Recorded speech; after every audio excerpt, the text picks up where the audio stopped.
Welcome to the channel, Exp0sed, and these are some of the top stories making headlines today. Now, even though it is alleged that statements made by Adrianna's grandmother are very damaging and serious allegations being made against her own father, before we get into that, we have some good news.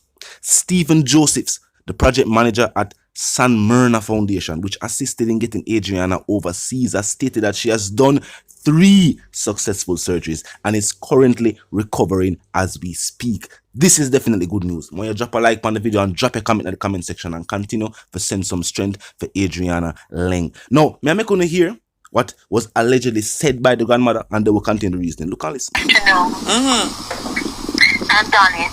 One of your students. Yes. Just calling to chat with you in regards to something.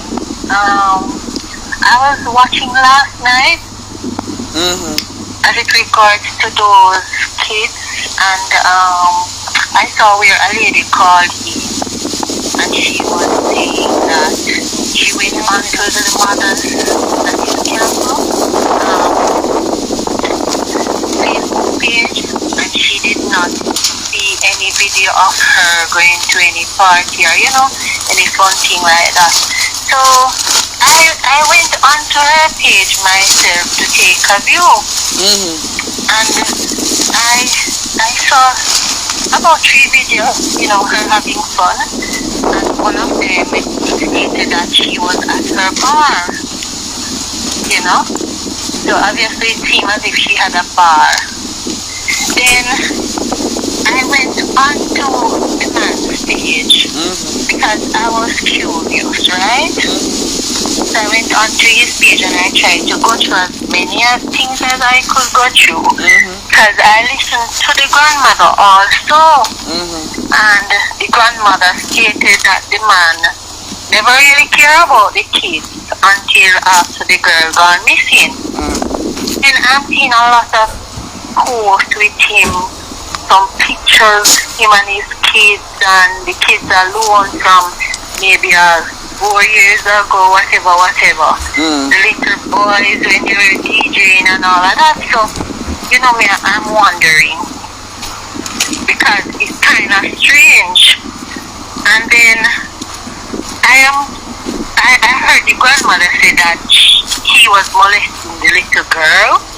And then I'm looking into it and I'm saying, if that is true, that he is molesting that girl, do you think he would take that little girl from Westmoreland and send her all the way to school in St. Elizabeth? I think if that is so, he would keep her close to him. Right? Well, I don't know how the story they're going on. I don't really have follow up on it today. No, me just say some things, right? Because it's what I heard when I listened to the grandmother on the program the night when she called in. And the next thing I'm looking into also. You were gonna talk about it later. Yes, but that's why I say I could focus on that tonight now. Me not focus on that right now. Yeah, but then the thing is this, Andre, you have to get the information, and I think maybe you need to go on the man's page, go on the girl's page. And I am saying, me sure. Now, as it pertains to these issues, hopefully this is sorted out. For no say, this is a statement being made. And for no, the situation that Adrianna is currently going through, may I say this is beyond sad. So hopefully, these are just allegations that are not rooted in truth, but hopefully rooted merely in suspicion. And keep in mind, even though she's overseas for medical surgery, this is not America. If people make these claims and make these statements, doctors over there will check. Personally, I was genuinely distraught. He seemed that the whole ordeal, it did seem genuine. Him seem like him definitely sad for no say, him 3 son them pass on and him daughter in a serious condition at the burn unit. It was definitely very much serious to him as a parent. So I don't know why these statements were made, but hopefully the whole situation itself gets sorted out before Adrianna reaches home. so she can recover properly and don't have to come back here talk like this being made in her own hometown community. Now on to the other stories making headlines today.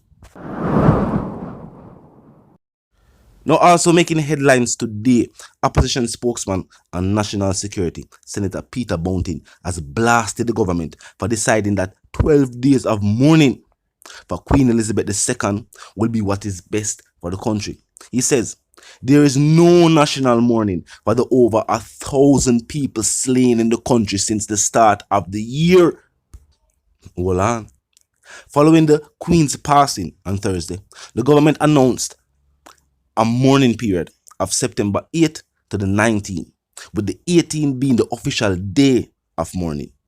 Speaking at the South St. Andrew constituency conference, Senator Bountin said Jamaica has dedicated more days to mourning the Queen in the United Kingdom than the United Kingdom has done.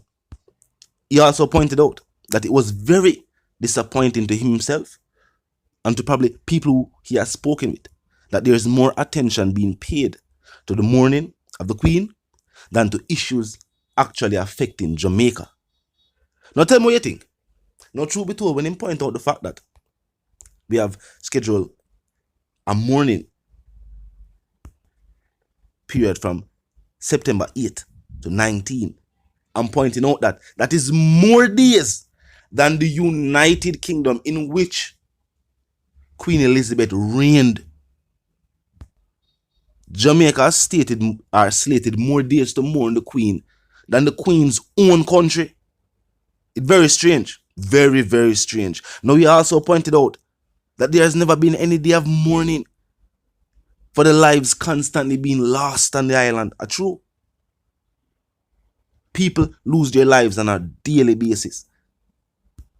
It has reached the point where the government of the island come out and make statements about security. They'll make statements about crime and violence taking place on the island, but never anything towards the individuals who are either suffering from the loss of loved ones or who have themselves had their lives taken. Some would say the most recent time they have seen the Labour Party commemorate or acknowledge individuals who had their lives taken in violent acts is when the incursion happened in Tivoli Garden. Some would say that is the most recent and only time the current administration has acknowledged the loss of life. And remember, that is in what we have called their hometown constituency. One of the few constituencies that people say will always be aligned to the party in power currently. And why people make such a strong statement, I'm not really sure. Because Tivoli Garden in the 80s and the 90s is very different from Tivoli Garden in the 2000s. As a matter of fact, it is not currently a united constituency with Denham Town, which is across the road, feuding with Tivoli Garden, which is, as stated, across the road. Truth be told, I was not even aware that the government wanted to have mourning from the 8th to the 19th. Truly was not aware. Stating that, or seeing that the UK has not made that choice. Now, as it pertains to individuals who have lost their lives and days of mourning, condolences to all the families. Tell me what you think about this. As you know, Jamaica is one of the territories still of the UK. No matter where you want to tell yourself. This is the reason why we have a Governor General still on the island. And still, when certain major situations are taking place, his input is needed. Not requested, needed. If they're going to deploy JDF soldiers and certain levels of state of emergency is going to be activated on the island, you need the Governor General. That show you how tied the country still is to the UK. And don't confuse this. We don't have the 8th to the 19th being days of mourning just because we have strong ties to the UK. This is a decision made by the government. The UK never asked them to do this. Some have even stated that maybe the country would be better off if we had stronger ties to the UK. Canada love it, yes, but the more we come over here can work. I mean, the more but what culture and what influence it will bring to the country as a whole. But the UK was a different place. Our culture, our cuisine, those things were also appreciated. along with her hard work. Talk to me in the comment section. Tell me what you think. If you're new to the channel, support the subscribe icon, then the bell icon, and of course put it on all. And this is how you will be notified of all fresh content. Now until the reason again, live, love, and prosper. And stay tuned.